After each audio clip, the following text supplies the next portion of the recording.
साथियों नमस्कार, कैसे हैं आप सब लोग। मजामा केम छो कसा आहेस। आप सबको जय श्री राम, जय बालाजी की। आज बात करेंगे compounding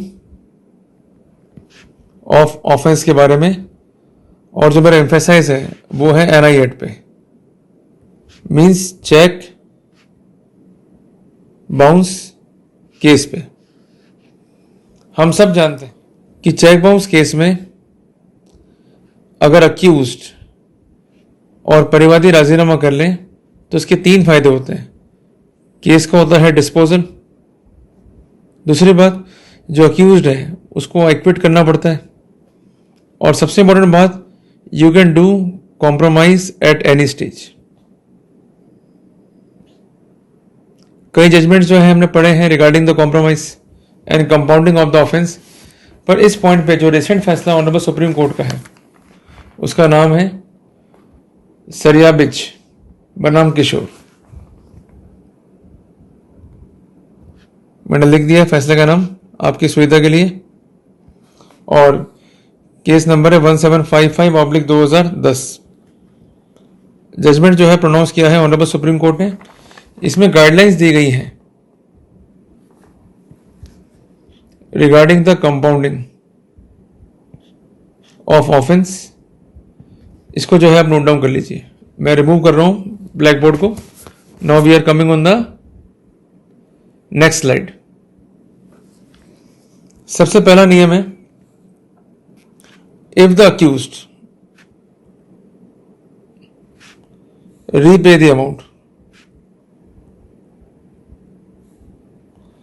before recording of evidence.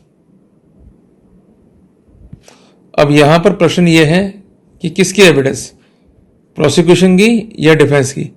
तो कोर्ट ने खुलासा किया है डिफेंस की एविडेंस से पहले अगर ये अमाउंट जमा करवा देता है और ऑफेंस को जो है कंपाउंड करता है तो वहां पर कोर्ट भी जो है अलाउ करेगा कॉम्प्रोमाइज को, so that offence could be compounded. सबसे अच्छी बात है, कोई भी पेनल्टी नहीं देनी अक्यूज को, 0 कॉस्ट और पेनल्टी विल बी इम्पोज्ड। तो अगर आप राजीनामा कर रहे हैं ट्रायल कोर्ट में before recording of evidence of defence, तो वहां पर कोई पेनल्टी या कॉस्ट या फी जो है आपको पे नहीं करनी है ऑन दैट कॉम्प्रोमाइज। पर अगर आपने पेमेंट किया पोस्ट रिकॉर्डिंग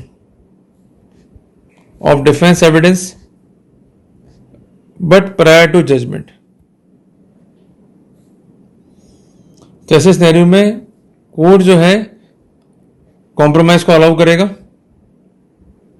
बट आपको उसके लिए 5% चेक अमाउंट का एज कॉस्ट या पेनल्टी जो है जमा कराना पड़ेगा। अगर बिफोर कर रहे हैं हम रिकॉर्डिंग ऑफ डिफेंस विटनेस, तो ऐसे सिनेरियो में कोई भी कॉस्ट पे नहीं करनी है, पर डिफेंस विटनेस रिकॉर्ड हो चुका है और फाइल आ गई है अंतिम बहस की स्टेज पे, पर जजमेंट जो है प्रोनाउंस नहीं हुआ है, उससे पहले जो है राजीनामा कर रहे हैं, तो वहां पर 5% चेक अमाउंट का एज कॉस्ट या पेनल्टी जो है जमा करना होगा। प्रश्न ही होता है कि ये अमाउंट कहां जमा होगा, ये भी स्पेसिफिक किया गया। ये अमाउंट लीगल सर्विस अथॉरिटी में जो है जमा कराया जाएगा, जिसके लिए मजिस्ट्रेट का आदेश चाहिए और उसी आदेश के साथ जो है ये अमाउंट जमा हो जाएगा। ये आप जो है नोट डाउन कर लीजिए। अब आते हैं टूवर्ड्स पॉइंट नंबर 3। कई बार क्वेरी होती है आपकी कि सब कन्विक्शन तो हो गया, अब चाहते हैं राजीनामा करना और अपील पेश करना नहीं चाहते हैं। ऐसी गलती मत करना। कन्विक्शन अगर आपको हो गया है बाय ट्रायल कोर्ट, तो आपको अपील तो पेश करनी पड़ेगी। अपील की स्टेज पर आप राजीनामा कर सकते हैं बिफोर कोर्ट ऑफ सेशन, और अगर आप हार गए कोर्ट ऑफ सेशन से तो आपको रिवीजन जो है फाइल करनी पड़ेगी बिफोर ऑनरेबल हाई कोर्ट, वहां पर भी आप राजीनामा कर सकते हैं। उस कॉन्टेक्स्ट में जब भी अर्जी होगी file regarding the compounding, court उसको जो है अलाउ करेगा, और इसके लिए आपको चेक अमाउंट का 7.5% बतौर पेनल्टी या कॉस्ट जो है जमा कराना पड़ेगा। ध्यान रखिएगा, नीचे अमाउंट 5% था, अब ये अमाउंट जो है अपील के स्टेज पे या रिवीजन के स्टेज पे हो गया है 7.5%। ये काफी इंपॉर्टेंट है, इसको आप नोट डाउन कर लीजिए। अब आते हैं बिफोर ऑनरेबल सुप्रीम कोर्ट। अगर हाई कोर्ट में कॉम्प्रोमाइज नहीं हुआ मामला सुप्रीम कोर्ट में आ गया, वहां राजीनामा हुआ है, तो ऐसे सिनेरियो में अक्यूज को पे करना पड़ेगा 10% of the cheque amount as cost और पेनल्टी। तो हम समअप कर सकते हैं इस विषय को 4 पॉइंट्स में। नंबर 1, अगर राजीनामा हुआ है बिफोर रिकॉर्डिंग,